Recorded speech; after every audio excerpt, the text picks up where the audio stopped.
मैं भिक्षु बीपी थीरो ज्योति, राष्ट्रीय कोषाध्यक्ष अखिल भारतीय भिक्षु महासंघ एवं बुद्ध शांति मिशन ट्रस्ट ऑफ इंडिया। मैं सर्वप्रथम देशवासियों के सुखी जीवन की मंगल कामना करता हूं और जैसा कि भारतवर्ष के लोग कोरोना जैसी महामारी बीमारी से जूझ रहे हैं और सरकार के द्वारा दी गई गाइडलाइनों का भी पालन कर रहे हैं, और जो नहीं कर रहे हैं मैं उनसे अनुरोध करूंगा कि वो गाइडलाइनों का पालन अवश्य करें, क्योंकि आपकी रक्षा, आपकी सुरक्षा, आपका स्वास्थ्य, आपका सुखी जीवन आपके स्वयं की जीवन के ऊपर निर्धारित करता है। आज मैं ये देख रहा हूँ चारों तरफ देश में कोरोना वायरस जैसी महामारी से लोग परेशान रह करके भी फिर भी एक दूसरे की मदद भी कर रहे हैं। कहीं ना कहीं दान भावना भी लोगों के अंदर आ रही है। ज़रूरतमंद लोगों को समय समय पर बाबा साहब अम्बेडकर के नाम पर बनी हुई संगठन, संस्थाएं, बुद्ध के नाम पर बनी हुई संस्थाएं, शाखाएं, संगठन बहुत सारे बड़े पैमाने पर अपने अपने स्तर पर ज़रूरतमंद लोगों के लिए जो मदद कर रही हैं, उनका मैं हार्दिक अभिनंदन करता हूं और उनके सुखी जीवन के लिए उज्जवल भविष्य की मंगल कामना करता हूं। मेरे प्रिय देशवासियों, इस बार बुद्ध जयंती 7 मई को है। भगवान तथागत सम्यक संबुद्ध की जयंती 2564वीं जयंती है। जैसा कि सभी भली भांति परिचित है, अखिल भारतीय भिक्षु महासंघ के तत्वावधान में 28वीं बुद्ध जयंती, अंतर्राष्ट्रीय 28वीं बुद्ध जयंती त्रिदिवस की हर वर्ष बड़े हर्षोल्लास के साथ कालचक्कर मैदान बौद्ध गया में मनाई जाती है और जाती रही है। लेकिन इस वर्ष कोरोना जैसी महामारी के चलते लोगों के स्वास्थ्य की चिंता को देखते हुए इस बार वहाँ पर बुद्ध जयंती के उपलक्ष्य में किसी भी प्रकार का कोई कार्यक्रम अखिल भारतीय भिक्षु महासंघ द्वारा संचालित आयोजन नहीं किया जा रहा है। मैं अतः अपील करता हूँ पूरे देशवासियों से, जैसा कि अभी थोड़ी देर पहले मैंने हमारे जो राष्ट्रीय अध्यक्ष हैं पूज्य भदंतानंद महाथेरो जी, उनके द्वारा एक घोषणा जारी की गई। उन्होंने अपने धम्म देशना के माध्यम से समस्त देश के बौद्धों को संदेश देने की ज़रूरत समझी और उन्होंने संदेश दिया। मैं उनके माध्यम से ये आप सभी से अपील करूँगा कि बुद्ध जयंती के दिन आप सभी लोग खीर का प्रसाद बाँटें,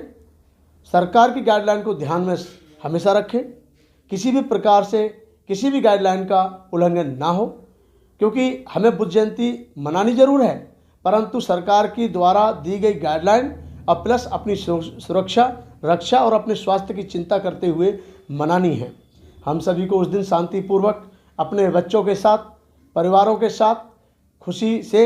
बुद्ध जयंती का इजहार करना है और हम सबको खीर का प्रसाद बांटकर जो भी आप उस दिन मदद कर सकते हैं, आटे के रूप में, दाल के रूप में गरीब लोगों के लिए, वो भी आप अवश्य कर सकते हैं, करना चाहिए। साथ ही मैं यही कहूँगा कि कालचक्र मैदान की जो जयंती, जहाँ में लाखों लोग आते हैं, कालचक्र मैदान बोध गया में हर वर्ष बुद्ध जयंती मनाई जाती है, लाखों की तादाद में लोग पधारते हैं। इस बार मैं समझता हूँ वो सारे ही इन संदेशों को सुनकर ये जरूर प्रयास करेंगे कि वो अपने घरों से कहीं बाहर ना निकलें और अपने अपने बुद्ध विहारों में, अपने अपने क्षेत्रों में, अपने अपने घरों में सरकार के द्वारा नियमों को पालन करते हुए वो बुद्ध जयंती मनाएंगे। ऐसी मैं अपील करता हूँ, ऐसी मैं आशा करता हूँ। हमें बड़े हर्ष के साथ आज कहना पड़ रहा है और हम कह सकते हैं, गर्व के साथ कह सकते हैं, आज बुद्ध की जयंती 2020 में 7 मई को जो मनाने जाने वाली थी, एक बुद्ध जयंती के दिन ऐसा हम लोग आभास करते हैं कि बहुत खुशी का माहौल होता है। देशों में, विदेशों में बहुत बड़े पैमाने पर जयंतियाँ मनाई जाती हैं, बुद्ध के उपदेश बताए जाते हैं, बौद्ध भिक्षुओं के द्वारा प्रवचन, धम्मदेशना, धम्मोपदेश दिलवाए जाते हैं और इसी प्रकार से इस बुद्ध जयंती को भी ऐसा लोग अपने अपने स्तर पर नियमों का पालन करते हुए जरूर करेंगे। भिक्षुओं को दान देना, भिक्षुओं को भोजन दान देना, ज़रूरतमंद लोगों को जो भी उनसे मदद हो सके वो करना, ऐसी मैं अपील कर चुका हूँ। साथियों, वैसाखी पूर्णिमा के दिन बुद्ध को ज्ञान प्राप्त हुआ और आज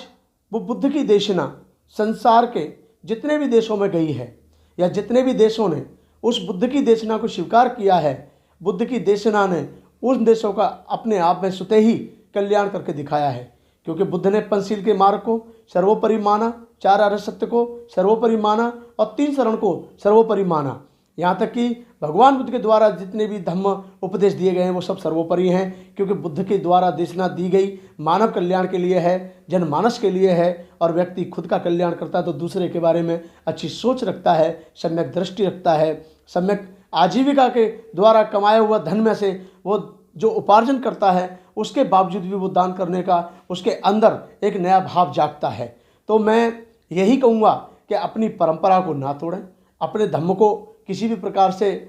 वो ना समझें, उस पर चलने का पूर्ण रूप से प्रयत्न करें और पंचशील का कठोरता से नियमबद्ध रहकर पालन करें और 4 आर्य सत्य को जानें। और ये कोशिश करें कि हम बुद्ध जयंती के दिन एक दृढ़ संकल्प लें कि हम अपने परिवारों में अच्छे संस्कारों की, आचरण की, शील की, सदाचार की, करुणा की, मैत्री की, ऐसी जो शब्दावली है, ऐसा जो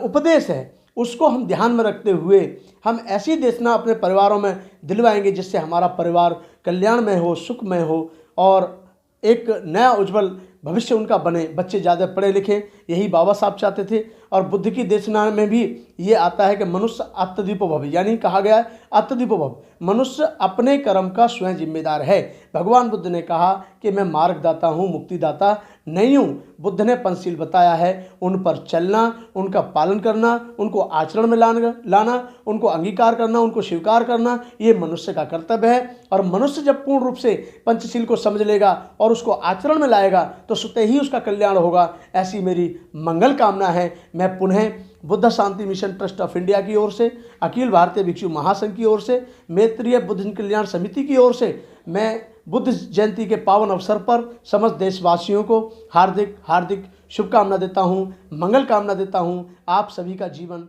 सुखी संपन्न कुशल रहे।